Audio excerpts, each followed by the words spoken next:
This is a download from BFM 89.9, the business station. This is the TED Radio Hour. Each week, groundbreaking TED Talks. Our job now is to dream big. Delivered at TED conferences. To bring about the future we want to see. Around the world. To understand who we are. From those talks, we bring you speakers and ideas that will surprise you. You just don't know what you're going to find. Challenge you. We truly have to ask ourselves, why is it noteworthy? And even change you. I literally feel like I'm a different person. Yes. Do you feel that way? Ideas worth spreading. From TED and NPR. I'm Manoush Zomorodi. Coming up. It's important that Americans know this history. It was going to take what we love the most, which is where we're from. It mirrors social issues. And also, how do we then tell the full history? On the show today, Black history and the future. First, this news.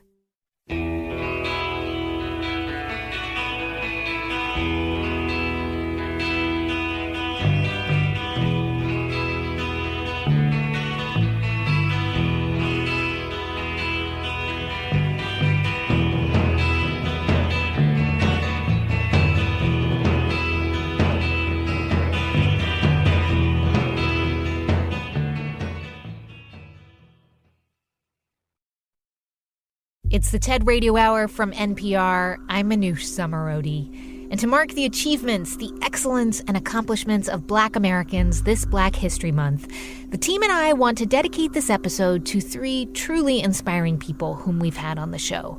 People who deserve to be celebrated for their ideas and the work they're doing to protect the history, health, and rights of African Americans. We want to start with a trip I took to Birmingham, Alabama, exactly 1 year ago. You were standing at ground zero of the 1963 civil rights struggle at Birmingham, Alabama. In the heart of downtown, spread over just a few small blocks, is the Civil Rights Historic District. There's Kelly Ingram Park. It was a struggle marked by attack dogs, police batons, high-pressure water cannons. Just across the way from there is the 16th Street Baptist Church. September 15th, 1963, bundles of dynamite sent by Ku Klux Klansmen ripped through the side of the 16th Street Baptist Church, killing 4 little girls. And 1 block away from that is the A.G. Gaston Motel, the first Black-owned motel in Alabama. Most individuals could pass a building like this and have no idea the history that is embodied in these walls, in this brick, in this wood. And they look at a vacant motel that's in a condition like this and couldn't imagine that Jim Crow ended because of the sacrifice and the community organizing in Birmingham. This is Brent Leggs. He heads the African American Cultural Heritage Action Fund at the National Trust for Historic Preservation, and my work is to elevate the significance of African American history and American history. And he does that by preserving historic places and buildings, like the A.G. Gaston. Right now, the motel is boarded up and run down, but it wasn't always that way. It really looks like your quintessential, stereotypical American motel, like a Howard Johnson's, that split-level motel, and people, I can imagine in the 50s and 60s hanging out on their balcony, maybe having a smoke. But was it like a fancy motel as a drive-in? Yeah. Was it nice? Do you know? It was. So Jet Magazine said that it was one of the most luxurious Black motels in all of America. It was also where Martin Luther King Jr. stayed when he was in Birmingham. And from his motel room, he helped organize sit-ins, boycotts, and marches that led to the Civil Rights Act of 1964. Right here was room 30. Right here in the corner? Right there in the corner on the second floor is where all... That's where Dr. King was? It was Dr. King. That was his room. It was the largest room in the motel. And Can it's I just say, and I can't explain it, but there are shivers, like I just got goosebumps. There's something really weird about thinking right here where my feet are walking, Dr. King was walking up these stairs to the second level on the corner where his room was, and he made a plan to change America, like right there. Dr. Martin Luther King. It happened right there. Thank you very kindly, my very dear friend. And some of the protest marches literally started from right here. Coming out of the motel? Coming out of the motel, yeah. As long as we keep moving like we are moving, the power structure of Birmingham will have to give in. Right here on the side of the building near King's room is where a bomb exploded. Oh. And on May 11th, a bomb was detonated at the Black A.G. Gaston Motel. It was an assassination attempt on King's life. Oh, my Lord. That bombing was one of over 40 bombings targeting the black community in Birmingham from the late 1940s to the mid-1960s. They were scare tactics to keep black people from organizing or moving into white neighborhoods. So what did they do? Like, how did they even function? There's bombs going off around here. Like, how did they keep this motel in business? I know, it's hard to imagine living in a community where bombs were going off at nighttime, in the daytime, that you had no idea whether or not you would be able to go back home to your family because you were involved in activities that in your opinion was helping to make society better. I mean, the resilience of this neighborhood, Yeah. like just walking around here, it's so calm. Mm-hmm. The madness that was happening on a daily basis in terms of people being arrested and bombs going off and hostile interactions with police, like there must have been such a steeliness to, and they're meeting in motels where who knows what could happen. They could be assassinated at any moment. Yeah, that's what I think is beautiful about this story is the fearlessness of the activists here. In spite of the difficulties, and we're going to have a few more difficulties, keep climbing. Through violence and fear, the black community had a resolve, and they moved through that fear to shape the consciousness of our nation. Keep moving. If you can't fly, run. If you can't run, walk. If you can't walk, crawl. But by all means, keep moving.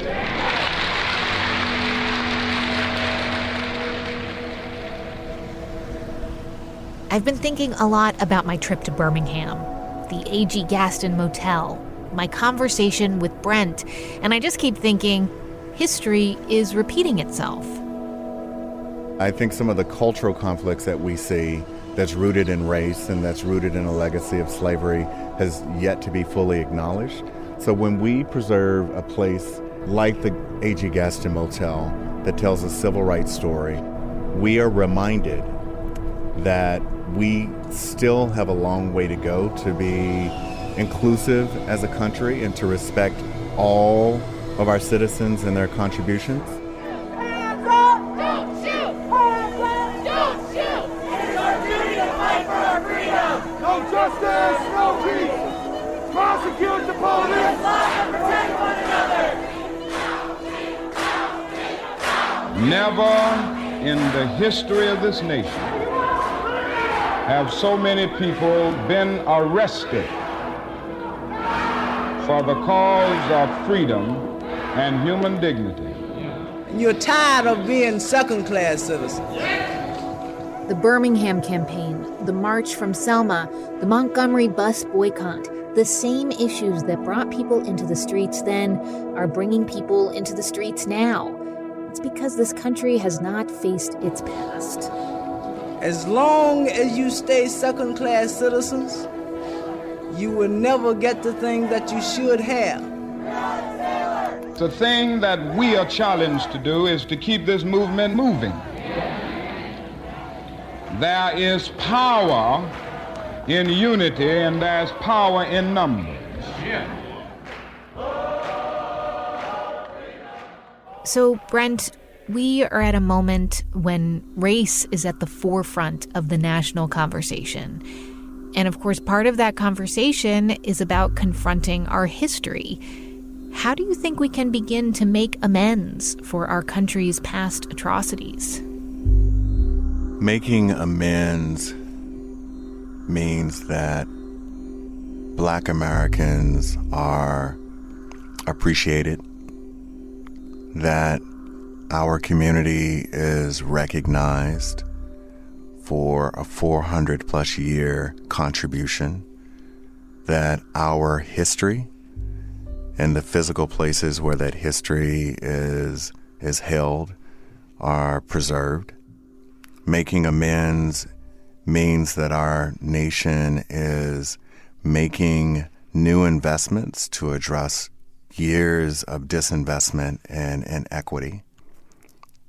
I believe that making amends is to understand that the Black experience is an American experience. There was a statistic that I read that really I found kind of shocking, that there are nearly 100,000 entries in the National Register of Historic Places, but only 2% of those focus on African American history. Can you just help us understand how that possibly came to be?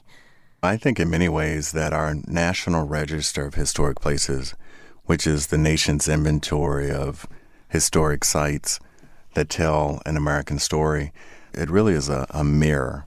It mirrors social issues.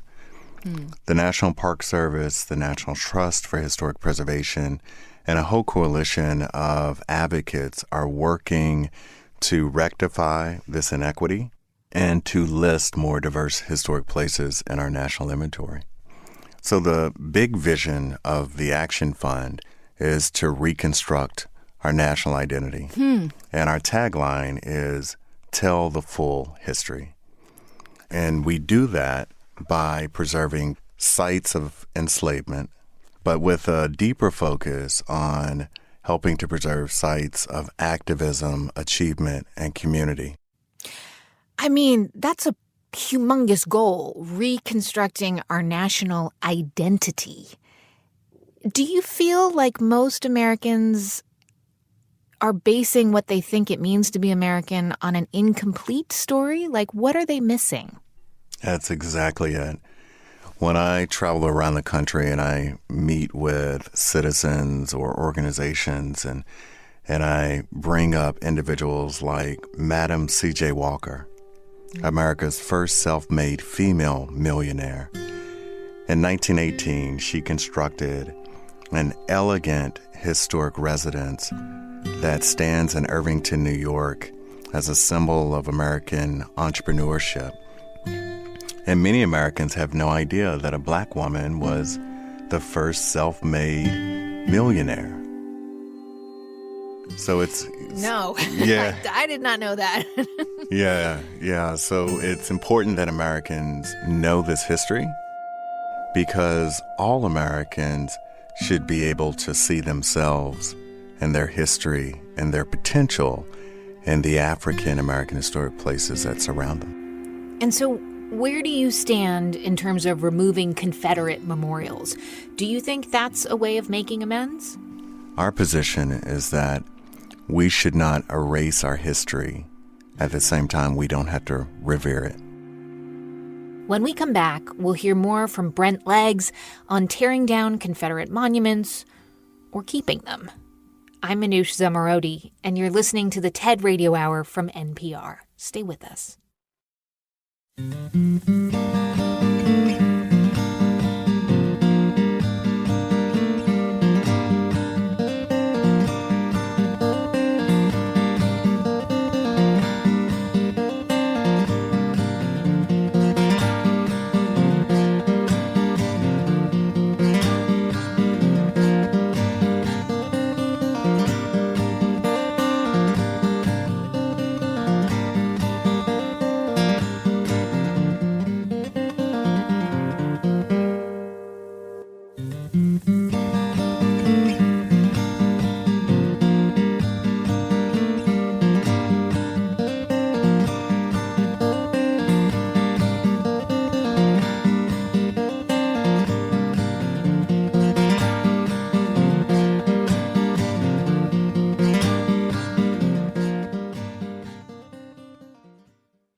It's the TED Radio Hour from NPR. I'm Manoush Zomorodi. And on the show today, in honor of Black History Month, we're revisiting some powerful conversations with inspiring Black Americans who are working to confront the past so that we can move forward to a better future. And before the break, we were talking to preservationist Brent Leggs about whether removing Confederate statues does indeed rectify our past. Our position is that we should not erase our history. At the same time, we don't have to revere it. And I think what's exciting is many communities are bringing together their citizens to say, how can we tell a fuller story about our city and about the citizens that have contributed so much to it? Yeah, it almost, I'm starting to picture it in my mind as almost like a manuscript being edited, and like some of the people are going in and crossing things out and removing entire passages, and then other people are going in and saying like, actually, we should keep that sentence and maybe massage that one, and that we're in this sort of iterative process, a creative process of recognizing the way that we have told the story of our nation, in addition to this new recognition that we have to find a new way to explain how we've gotten to this moment where racism still is alive and well in this country. That is so true. And there is power in truth. And even for the Confederate memorials that stand, if we are brave enough to tell the truth for why they exist, that is empowering to communities. And it begins to help to reconcile our racist past. And I think in many ways it begins to help diverse citizens relate to one another better. If you do preserve and maintain all of these sites, how far does that actually go in terms of healing this country? I think it goes a long way.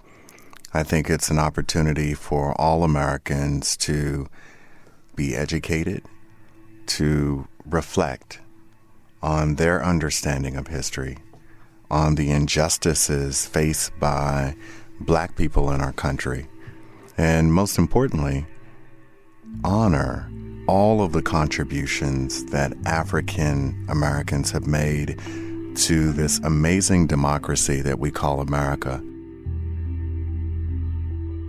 We are talking about moments where Americans will, when they're walking down the street and they see a historic marker, or they take a moment to walk inside a historic space and learn and interact with that history, we can create millions of cultural moments for Americans to learn something new about our own history and to walk away more empowered than they were before they were connected with that history. What do you think all those millions of moments can add up to be? Yeah, I would say all these moments add up to healing, and amends, education, respect, acknowledgement. And I think all of those words equal reconciliation.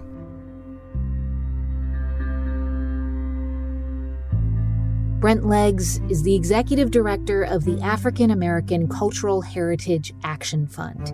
He has helped raise over $23 million to put towards preservation of places important to African American history. On the show today, remembering Black history and looking towards the future. Last fall, we did an episode about our relationship with water. And for some people, that relationship is with the water they drink. But for others, it's the water that surrounds them. The bayou is green and lush and all of the things that equal bountiful life. But it is also watery and muddy You can smell everything. You can smell when something has died. You can smell when something is newly bloomed.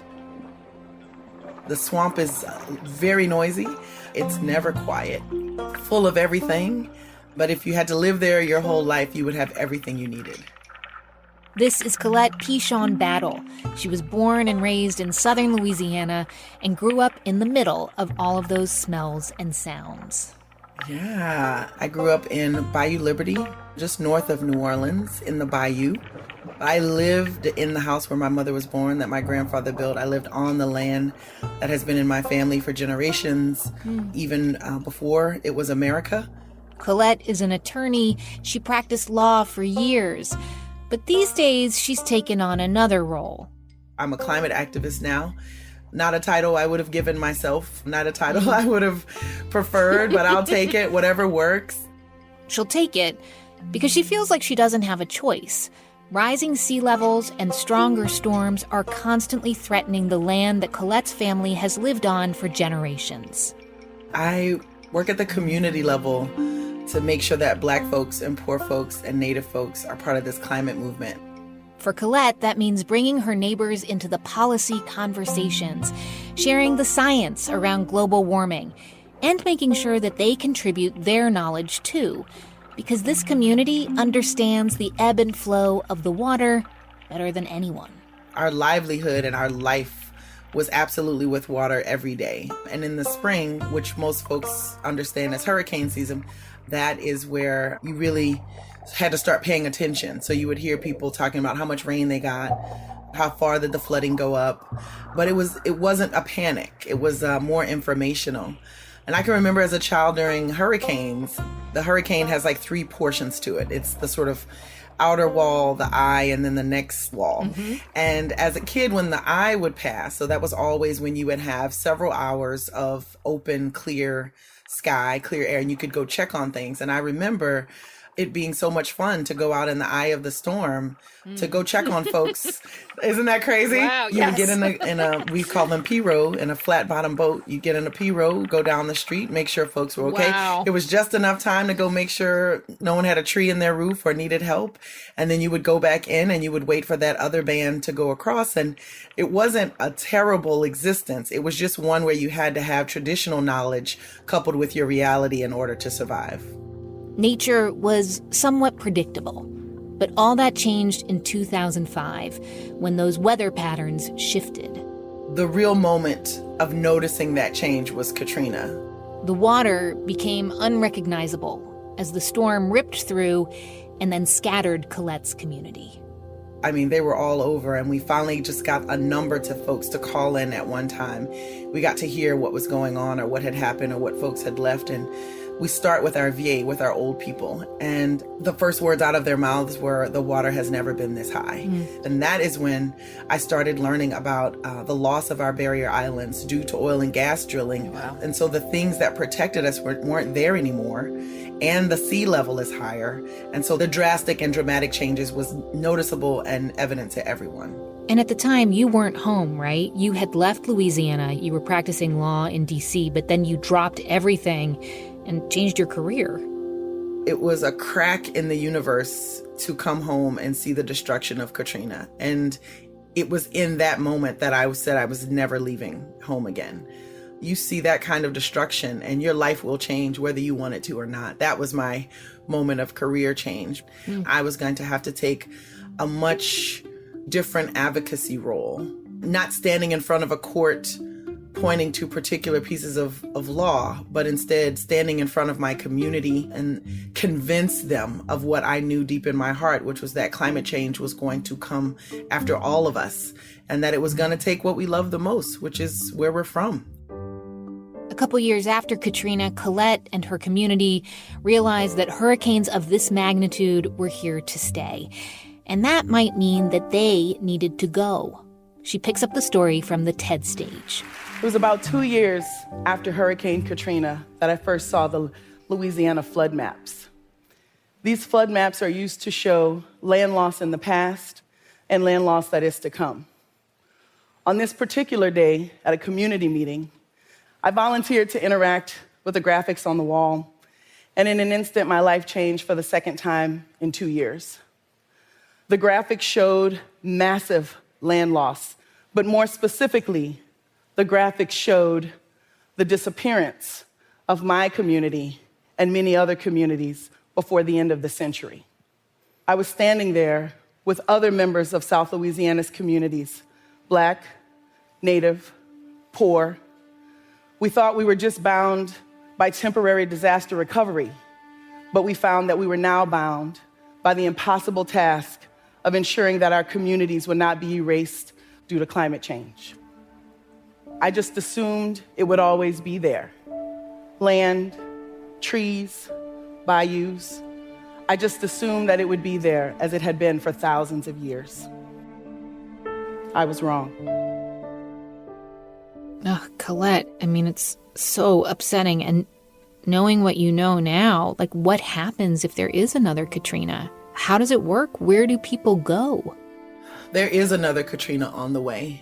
We can't start from any other premise. The mass displacement that comes with a hurricane like Katrina is unbelievable. The first wave is people who are, I would say, in the working class, folks who have a car and the ability to leave. Yep. There's another wave of displacement that comes with sort of mandatory evacuation. So whatever a city has to get the poorest people out. And those folks are often given one-way tickets to a place they've never heard of. Ugh. And the third round of displacement is probably the most heartbreaking for me, which is if you are a parent with a small child or an elderly person with a condition, you now have to go somewhere safe and you end up shifting your residence, not because you want to, but because the structures and conditions that you need to have your life aren't here. There were no hospitals. There were no schools. And so you can't fault people for leaving. But when that third group of people leave, they leave for a very long time, if not for good. But it's not like these things aren't foreseeable, right? I mean, how prepared are government agencies like FEMA for a future with more natural disasters, which means more climate migration? Well, this is interesting, and it's the right question. What do we have in place for climate change? And I was honored to be invited to the White House to a conversation with FEMA. And to be clear, this was during the Obama administration, right? Yeah, specifically about our preparedness and resiliency. But the FEMA administrator said, I understand what you're saying, but the FEMA regulations aren't meant for the most vulnerable communities. The disaster process of this country are meant for the middle class. Wait, what? They're meant for the middle class. Well, if you think about it, it sounds strange, right? Your heart, like that can't be true. Except the truth of it is that all of the laws in this country are meant for the middle class at best. There is a large swath of people who are never included. This was an honest comment from the head of FEMA. This is what you realize when you recognize that the structures that are in place right now are absolutely not meant for me. And so if we're going to survive this, we're going to have to figure some things out for ourselves while we go through the process of saving our democracy and shifting our laws and structures. By the end of the next century, it's predicted that more than 180 million people will be displaced due to climate change. And in South Louisiana, those who can afford to do so are already moving. They're moving because South Louisiana is losing land at one of the fastest rates on the planet.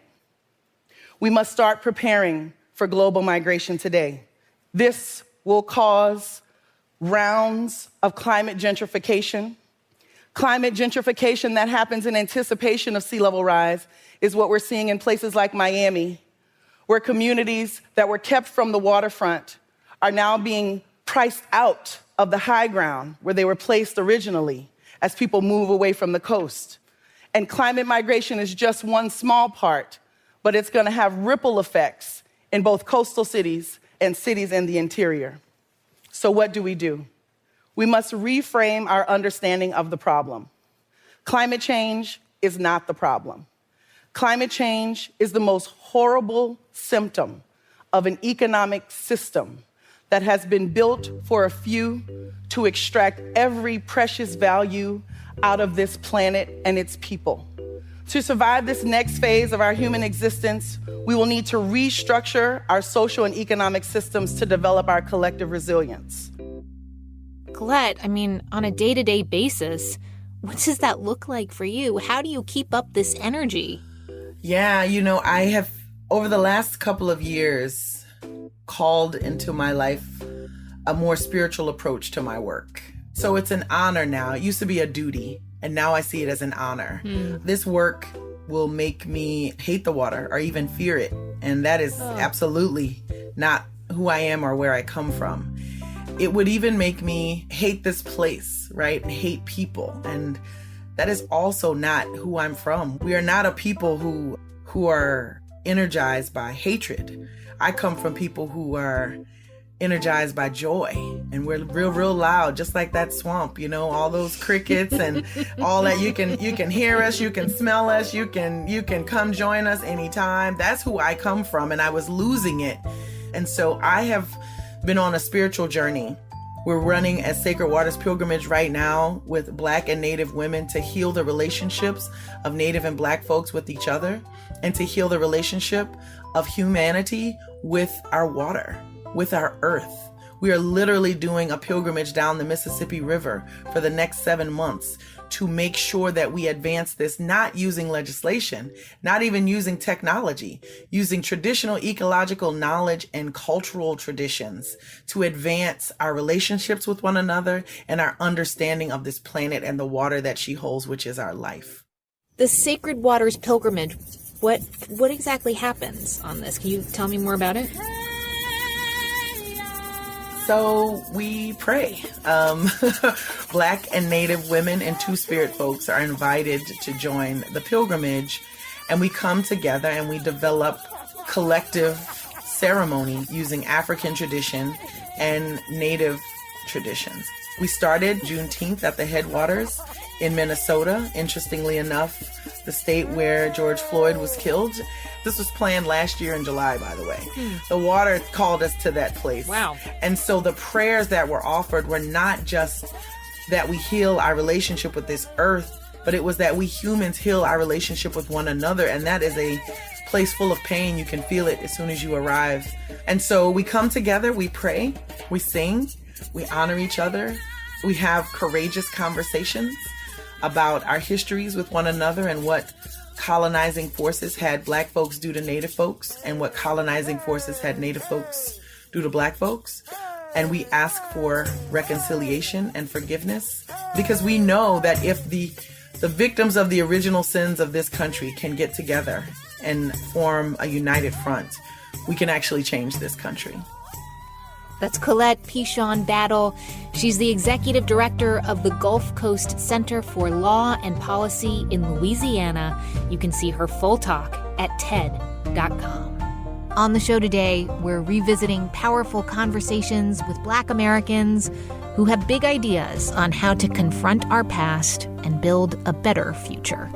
I'm Manoush Zomorodi, and you're listening to the TED Radio Hour from NPR.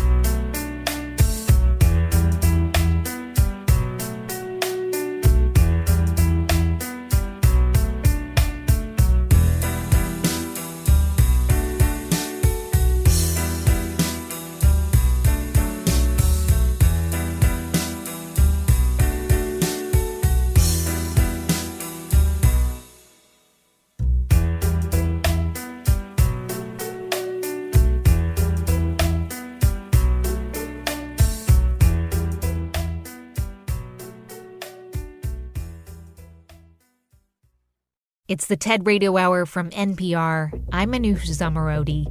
And this hour, we have been honoring Black History Month with some of our favorite interviews from the past year, conversations about history and climate justice. And this next speaker is from our show about deception and misinformation, explaining how data and algorithms can warp our reality and discriminate, too.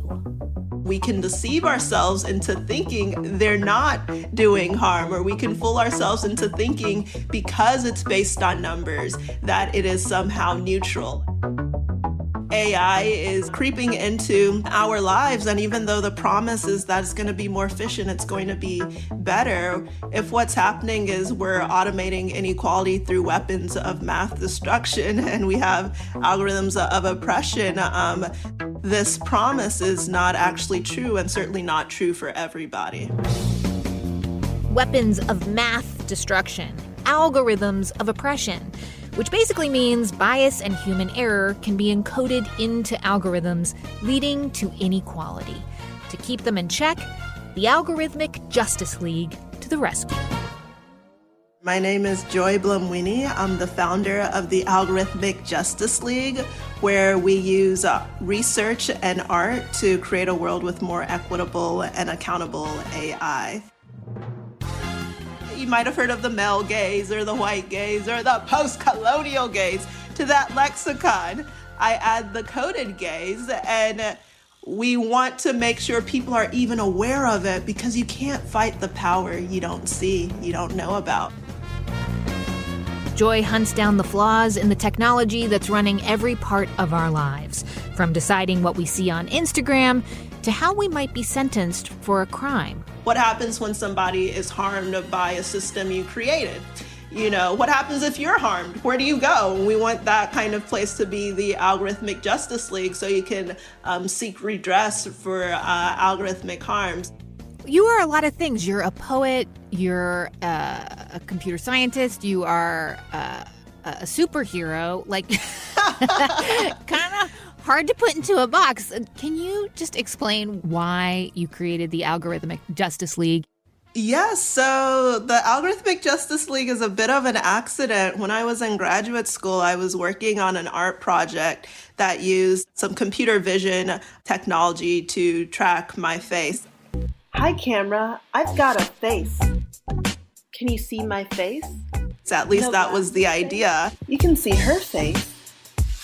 What about my face? And when I tried to get it to work on my face, I found that putting a white mask on my dark skin I've got a mask. is what I needed in order to have the system pick me up. And so that led to questions about, wait, are machines neutral?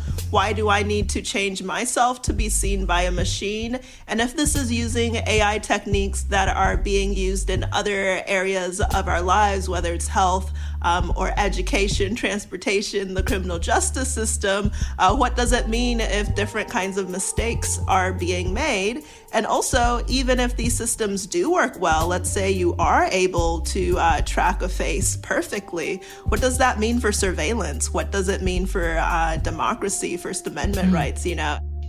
Joy continues from the TED stage. Across the US, police departments are starting to use facial recognition software in their crime-fighting arsenal. Georgetown Law published a report showing that 1 in 2 adults in the US, that's 117 million people, have their faces in facial recognition networks. Police departments can currently look at these networks unregulated using algorithms that have not been audited for accuracy. Machine learning is being used for facial recognition, but it's also extending beyond the realm of computer vision. So who gets hired or fired? Do you get that loan? Do you get insurance? Are you admitted into the college that you wanted to get into? Do you and I pay the same price for the same product purchased on the same platform? Law enforcement is also starting to use machine learning for predictive policing. Some judges use machine-generated risk scores to determine how long an individual is going to spend in prison. So we really have to think about these decisions. Are they fair? And we've seen that algorithmic bias doesn't necessarily always lead to fair outcomes.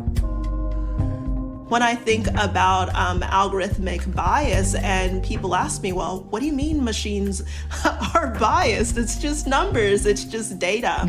I talk about machine learning, and it's a question of, well, what is the machine learning from? Well, what is the machine learning from? Like, what's the information that it's taking in?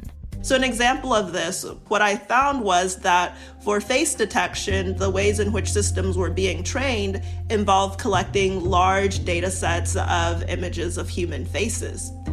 And when you look at those data sets, I found that many of them were pale and male, right? You might have a data set that 75% male faces, over 80% lighter skinned faces. And so what it means is the machine is learning a representation of the world that is skewed. And so what you might have thought should be a neutral process is actually reflecting the biases that it has been trained on. And sometimes what you're seeing is a skewed representation, but other times what machines are picking up on are our own societal biases that are actually true to the data.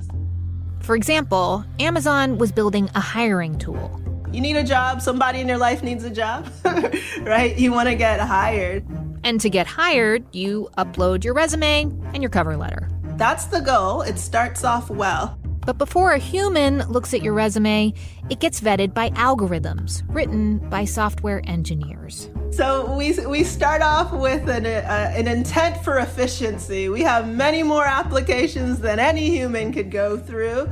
Let's create a system that can do it more efficiently than we can. And how to build that better system? Well, we're going to gather data of resumes, and we're going to sort those resumes by the ones that represented candidates we hired or did well.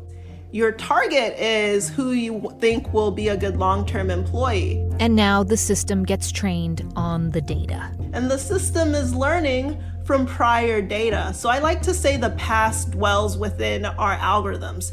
You don't have to have the sexist hiring manager in front of you. Now you have a black box that's serving as the gatekeeper. But what it's learning are the patterns of what success has looked like in the past.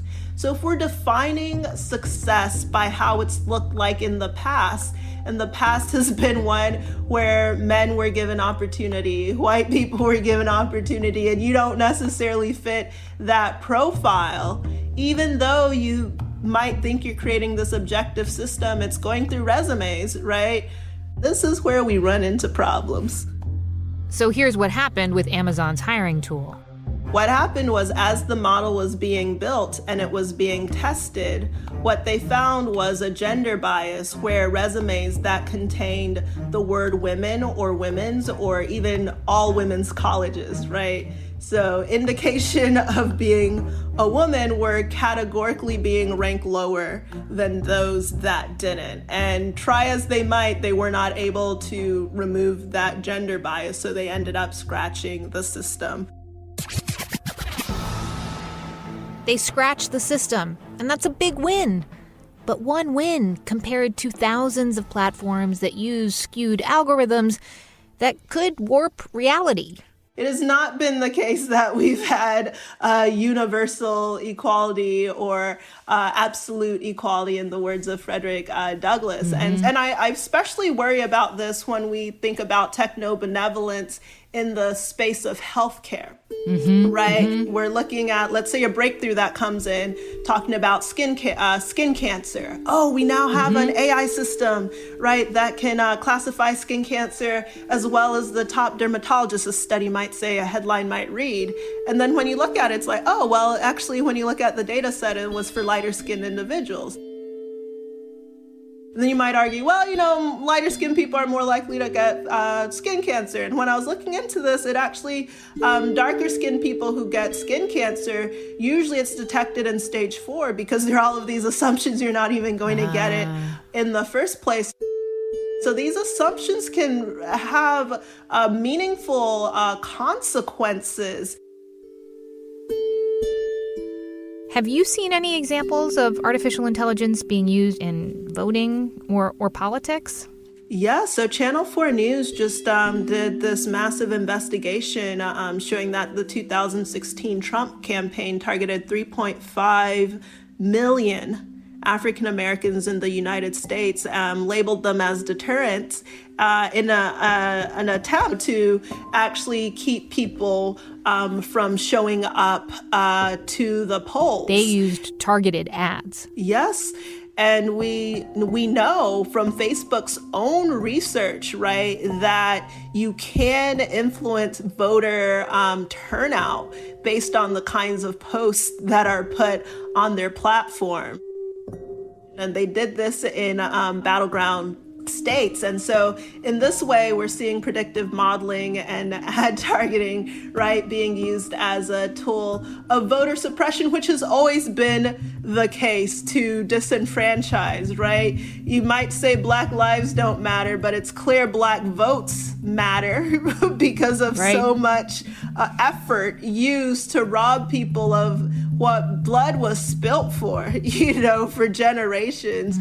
So it should be the case, right, that any sorts of algorithmic tools that are intended to be used, again, have to be verified for non-discrimination before it's even adopted. So as a Black woman technologist, there are not that many of you, frankly. Why not, go work at Google or Amazon and make these changes to the algorithms directly? Why act as sort of a watchdog? Well, I think there are multiple ways to be involved in the ecosystem, but I do think this question you pose is really important because it can be an assumption that by changing who's in the room, which is important and needs to happen, we're going to then change the outcome and the outputs of these systems. So I like to remind people that most software developers, engineers, computer scientists, you don't build everything from scratch, right? You get reusable parts. And so if there's bias within those reusable parts or large scale bias in the data sets that have become standard practice or the status quo, right? Changing the people who are involved in the system without changing the system itself is still going to reproduce algorithmic bias and algorithmic harms.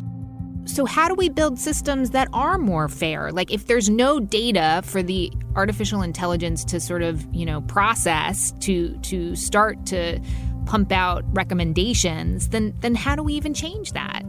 Yeah, well, it's a question of what tools do you use towards what objectives? So the first thing is seeing if this is the appropriate tool. Not every tool, not every decision needs to be run through AI. And oftentimes you also need to make sure you're being intentional. And so the kinds of changes you would need to make systematically for even who gets into the job pool in general, it means you do have to change society to change what AI is learning.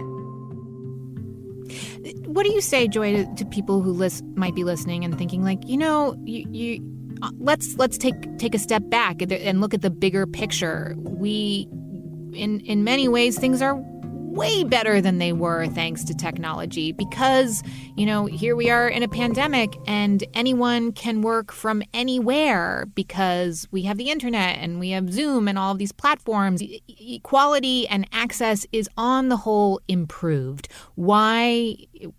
Let's not be Debbie Downers about it.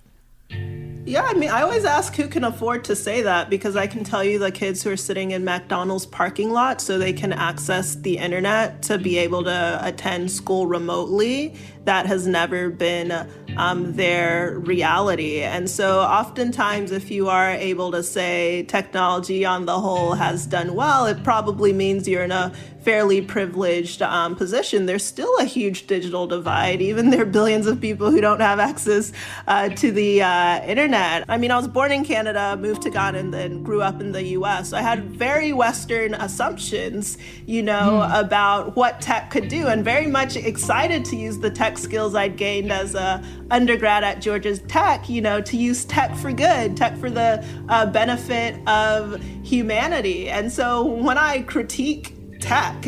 It's really coming from a place of having been enamored with it and wanting it to live up to its promises.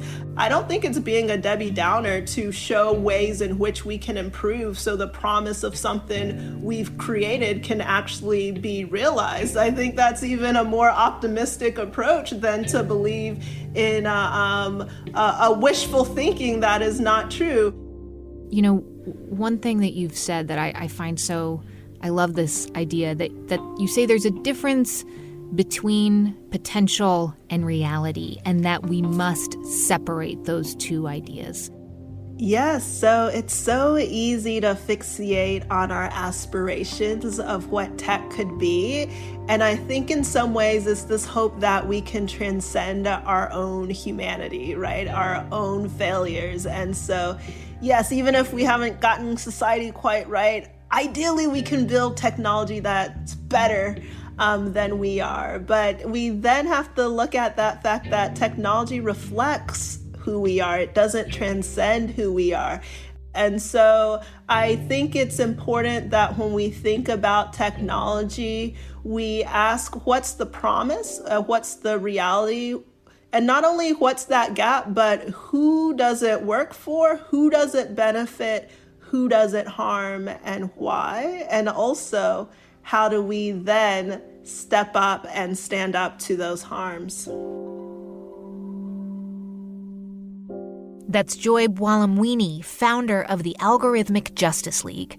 You can watch her full talk at TED.com. Thank you so much for listening to our show this week, celebrating Black History Month. To learn more about the people who were on it and for more powerful stories and ideas from Black speakers, check out our Black History Month playlist at ted.npr.org. And of course, to see hundreds more TED Talks, check out TED.com or the TED app. Our TED radio production staff at NPR includes Jeff Rogers, Sanaz Meshkinpour, Rachel Faulkner, Diba Mohtasham, James Delahousie, J.C. Howard, Katie Monteleone, Maria Paz Gutierrez, Christina Kala, Matthew Cloutier, and Farah Safari, with help from Daniel Shukin. Our intern is Janet Wuzhang Lee. Our theme music was written by Ramteen Arablouei. Our partners at TED are Chris Anderson, Colin Helms, Anna Phelan, and Michelle Quint. I'm Manoush Zomorodi, and you've been listening to the TED Radio Hour from NPR. Thank you for listening to this podcast. To find more great interviews, go to bfm.my or find us on iTunes. BFM 89.9, the business station.